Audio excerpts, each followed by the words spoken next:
മാമ്പഴക്കാലം വീണ്ടും വരവായി. 2025 ഏപ്രിൽ 29 ഇന്ന്. അപ്പം ഞാൻ മരത്തിൻ്റെ മുകളിൽ കിടന്ന് സബിത പിടിച്ചോ കണ്ടോ. സബിത താഴെ വലത്തോട്ടിൽ നിന്ന് മാങ്ങയൊക്കെ പകർത്തി.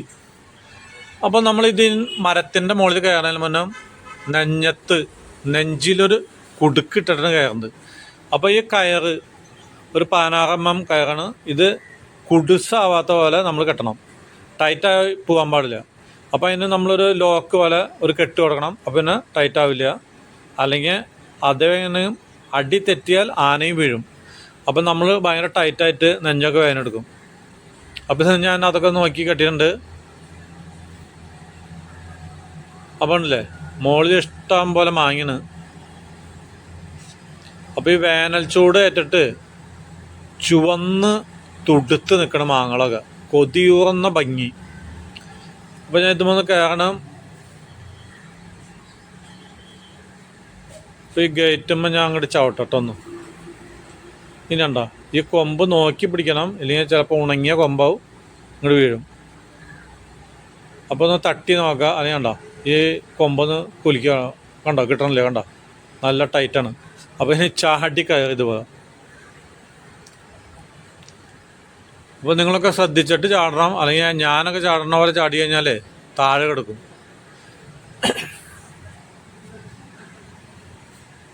മാറി നിന്നട താഴ്ത്തുനിന്ന് നേരെ അടിയിൽ നിൽക്കണ്ട. കൊമ്പൊക്കെ ഉണങ്ങി താഴ്ത്ത് വീഴും.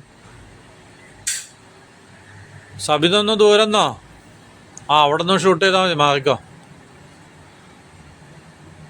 അപ്പം ഞാൻ ഇങ്ങനെ ചവിട്ടുമ്പോൾ ചിലപ്പോൾ ചെറിയ കമ്പൊക്കെ ഉണ്ടെങ്കിൽ ഒരു ചവിട്ട് കൊടുക്കും. അപ്പോൾ അക്കടിങ്ങനെ നിന്നൊക്കെ വീഴും, തലയെക്കൂടെ വീഴും. അതുകൊണ്ടാണ് സബിതയോട് മാറിക്കാൻ പറഞ്ഞത്. അപ്പോൾ ഉണ്ടല്ലേ ഇഷ്ടം പോലെ മാങ്ങയാണ്. ഇവിടെ നിന്നാൽ കാണാൻ പറ്റും. അപ്പോൾ മൊബൈലിൽ താഴെ നിന്ന് ഇതിൻ്റെ ഇതൊന്നും കാണാൻ പറ്റില്ല.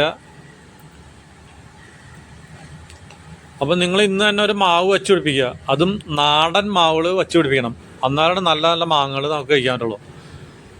അപ്പോൾ നമ്മുടെ നാട്ടിൽ ഇഷ്ടം പോലെ ഉണ്ട് നല്ല മധുരമുള്ള മാങ്ങകൾ. കിളിച്ചുണ്ടൻ, ചുങ്കിരി മാങ്ങ എന്നൊക്കെ പറയും. അതുപോലെ വട്ടമാങ്ങ. സബിത വരണുണ്ട്. വായ പോരാ. അപ്പോൾ സബിത ഒരു വലിയ ബോക്സും കൊണ്ടാണ് വരുന്നത് കണ്ടില്ലേ. അപ്പോൾ ഇഷ്ടം പോലെയാണ് മാങ്ങ. ഇതല്ല, ഇതുപോലെ ഒരു 10 ബോക്സ് മാങ്ങയുണ്ടാവും. അപ്പോൾ ഒരു ബോക്സിന്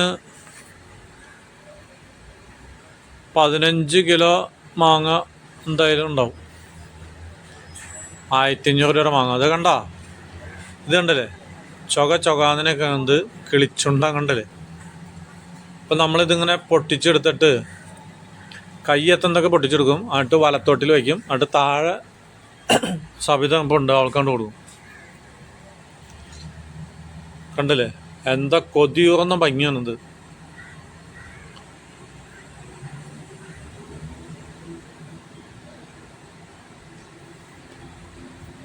അത് മാറിക്ക് മേത്തോടെ വീഴങ്ങട്.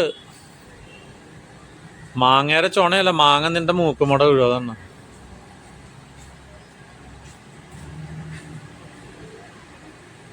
അപ്പം നമ്മൾ ഇപ്പം തന്നെ ഒരു മാവ് ഇന്ന് തന്നെ നട്ട് കൊടുക്കുക. അപ്പോൾ ഒരു 5-6 കൊല്ലം കഴിയുമ്പോൾ പൂത്ത് തുടങ്ങും. ഇഷ്ടം പോലെ മാങ്ങ കിട്ടും. അപ്പോൾ നമുക്കിങ്ങനെ വല്ലവൻ്റെ മാങ്ങ പൊട്ടിക്കുന്ന കണ്ടിട്ടൊക്കെ കൊതിയൂറേണ്ട ഒരു ആവശ്യമില്ല. അപ്പോൾ ഒരു 5 കൊല്ലം 6 കൊല്ലം അതെ എസ്റ്റൽ വന്നിട്ടുണ്ട് അമ്മാമ്മേരെ അടുത്തേക്ക്. ഇതെന്താ പണിയെന്ന് ചോദിച്ചിട്ട്. അപ്പാപ്പൻ എവിടെയാണ് നോക്കുന്നത്? അപ്പാപ്പൻ മരത്തിൻ്റെ മുകളിലുണ്ട്. അപ്പോൾ നമ്മൾ ഇന്നൊരു മാവ് നട്ട് കഴിഞ്ഞാണെങ്കിലേ ഒരു 5-6 കൊല്ലം കഴിഞ്ഞാണെങ്കിൽ മാവ് പൂത്ത് ഇഷ്ടം പോലെ മാങ്ങ കിട്ടും. അപ്പം നമ്മുടെ നാട്ടിലുള്ള മാവുകൾ കിളിച്ചുണ്ടനാണ്, നല്ല അടിപൊളിയാണ്. അതുപോലെ തന്നെ നാട്ടുമാവ്,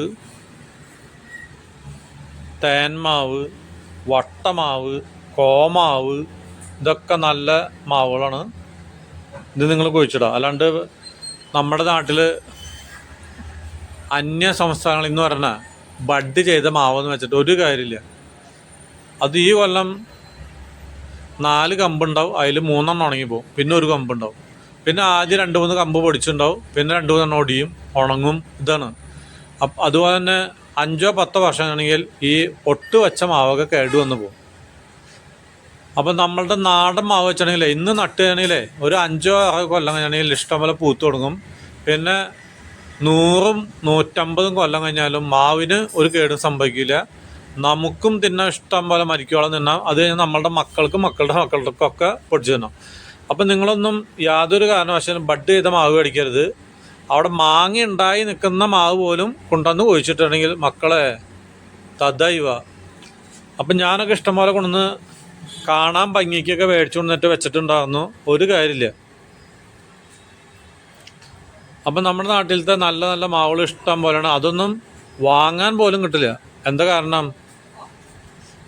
നമ്മുടെ മാവ് ഇന്ന് ആർക്കും വേണ്ടാണ്ടായി. ഇതിൻ്റെ രുചി എന്താന്ന് പോലും അറിയാത്തവരാണ് ഇന്ന് മലയാളികളൊക്കെ. അപ്പോൾ കണ്ടില്ലേ? അപ്പോൾ ഇതൊക്കെ നമുക്ക് നല്ല മാമ്പഴ പുളിശ്ശേരി വേണമെങ്കിൽ ഉണ്ടാക്കാം. മാമ്പഴത്തിൻ്റെ ചാറ് പിഴിഞ്ഞിട്ടിട്ട് പരുത്തിയിട്ട് മാമ്പഴ തെര, അതുപോലെ തന്നെ ജ്യൂസ് അടിക്കാം.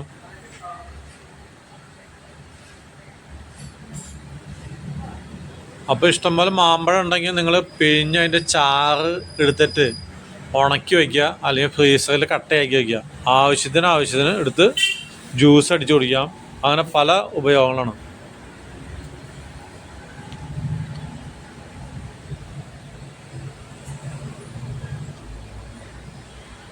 അപ്പോൾ നമുക്ക് ഒരു പെട്ടി നിറച്ച് ഒരു 20 കിലോയോളം മാങ്ങ പൊട്ടിച്ചിട്ടുണ്ട്. അത് ഇനി അത്രയ്ക്ക് മതി എന്ന് പറഞ്ഞു. അപ്പം ഞാൻ ഇങ്ങോട്ട് ഇറങ്ങി പോരാണ്. അപ്പോൾ സൂക്ഷിച്ചൊക്കെ ഇറങ്ങി പോരണം നിങ്ങൾ. അപ്പം നമ്മളുടെ മുറ്റത്ത് സ്ഥലമില്ലാത്തവരൊക്കെ മതിൽ കെട്ടാൻ നിൽക്കണ്ട. മതിൽ കെട്ടണമെങ്കിൽ 2 അടി ഭൂമി വേണം, കരിങ്കല്ല് തറ, ഫൗണ്ടേഷന്. അപ്പോൾ അവിടെ നമ്മളൊരു മാവ് വെച്ചിട്ടുണ്ടെങ്കിൽ ഇഷ്ടം പോലെ മാങ്ങ ഉണ്ടായി കിട്ടും. ഈ മരത്തിൻ്റെ കൊമ്പുകൾ മുഴുവനും ശിഖരങ്ങൾ മുഴുവനും വഴിയിൽ നമുക്ക് യാതൊരു ശല്യമില്ല. നാട്ടുകാർക്ക് കുറച്ച് മാങ്ങ, അതുപോലെ തന്നെ ചൂട് കാലത്ത് നല്ല തണലും മാമ്പഴവും കിട്ടും. അവർക്കും സന്തോഷം, നമുക്കും സന്തോഷം. അപ്പം നമ്മളുടെ പറമ്പിലല്ലാണ്ട് തന്നെ സർക്കാർ വഴിയിൽ ഇഷ്ടം പോലെ മാങ്ങ ഉണ്ടായിക്കോളും, നമുക്ക് പൊട്ടിക്കാൻ തിന്നാം. അപ്പം എല്ലാവരും മാവ് കുഴിച്ചിടുക, റോഡിനോട് ചേർന്നിട്ട് തന്നെ കുഴിച്ചിടുക. അല്ലെങ്കിൽ റോട്ടിൽ കുഴിച്ചിട്ടോ ആരും വന്ന് പൊട്ടിക്കാൻ പറ്റില്ല, നമുക്ക് തന്നെ പൊട്ടിച്ചെടുക്കാം.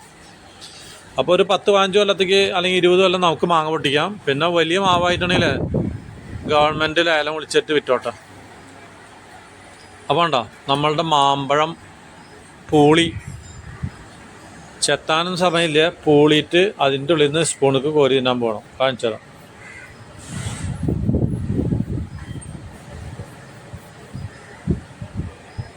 അപ്പോൾ ഇതാണ് മാമ്പഴം.